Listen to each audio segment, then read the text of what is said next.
times when Putin didn't want to make a deal, times when Zelenskyy didn't want to make a deal, and it was like opposite times. Now I think they both want to make a deal, but we'll find out. President Trump on his way back from Davos signaling high hopes for today's trilateral meeting between the United States, Ukraine, and Russia. By the way, this is the first since the war began nearly 4 years ago, and it's being held in the United Arab Emirates. The president also said he had a good meeting with Ukrainian President Zelenskyy on Thursday on the sidelines of the World Economic Forum. Zelenskyy later had some pretty tough words for European nations and their ability to counter threats. Let me now bring in Rebecca Grant, senior fellow at the Lexington Institute and national security analyst. Rebecca, always good to have you. Again, this marks the first time that these trilateral talks have happened since the full-blown invasion began. In your eyes, how significant is this?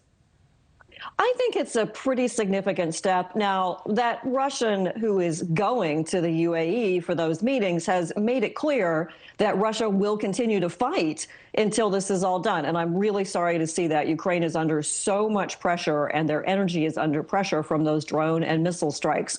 But it's pretty clear they're down to just a few issues, territory. And then, of course, behind all this is going to be massive U.S. and NATO security guarantees to Ukraine and really across all of Europe. I'm talking Abrams tanks, air power, air defenses, whatever it takes to hold that front after the ceasefire. Yeah, and we know Russia keeps bombarding them during the most brutal winter that they have seen in a long time. As the president spoke with Zelenskyy at Davos, Putin was meeting with Steve Witkoff. He was meeting with Jared Kushner over in Moscow.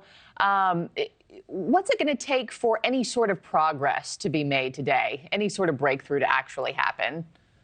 It is just taking time, and I think Trump is right to keep up the pressure. He's kept Kushner and Witkoff in the negotiations. You know, Ambassador Witkoff has done just an unbelievable, tremendous job, and Trump is not going to give up on peace in Ukraine. That real question is, what is it going to take? Because, you know, Putin has now organized all of Russia around fighting this war, and of course it is China who continues to back him with the energy purchases and providing the defense electronics to keep the Russian war machine rolling.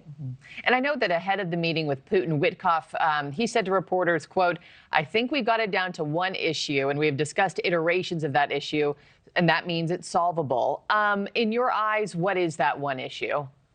I like his attitude. It's likely to be Putin's demand for Ukraine to pull back from areas of the Donbass, which I hate to see them do, but Putin wants them to pull back before there's a ceasefire and a settlement. Oh, that is just so tough. We think the U.S. side is proposing something more like a demilitarized zone. And hey, I'd like to see every Russian out of Ukraine, but this deal hinges on Ukraine getting a great economic path forward, a path to prosperity, EU access, all that's locked in. So that's Ukraine's good piece of the deal.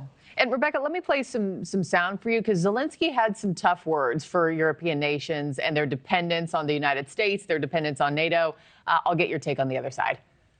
Europe loves to discuss the future, but avoids taking action today. Today, Europe relies only on the belief that if danger comes, NATO will act. But no one has really seen the alliance in action. What do you make of Zelenskyy's frustration with Europe's security abilities? Well, see, it isn't only Trump who's frustrated with Europe, okay, for different reasons. But you've got to hand it to him. Somehow that collective, you know, the EU getting involved in foreign policy, that never does any good. Now, he's a little unfair when it comes to Poland, who has leaned forward with their defenses. They're spending almost 5%. They sent Zelenskyy a bunch of tanks. They intercept Russian planes.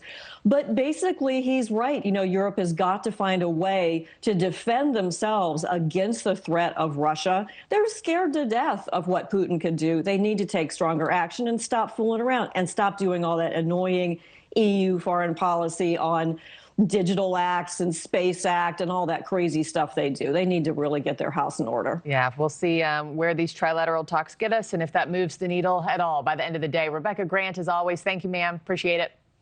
Thank you.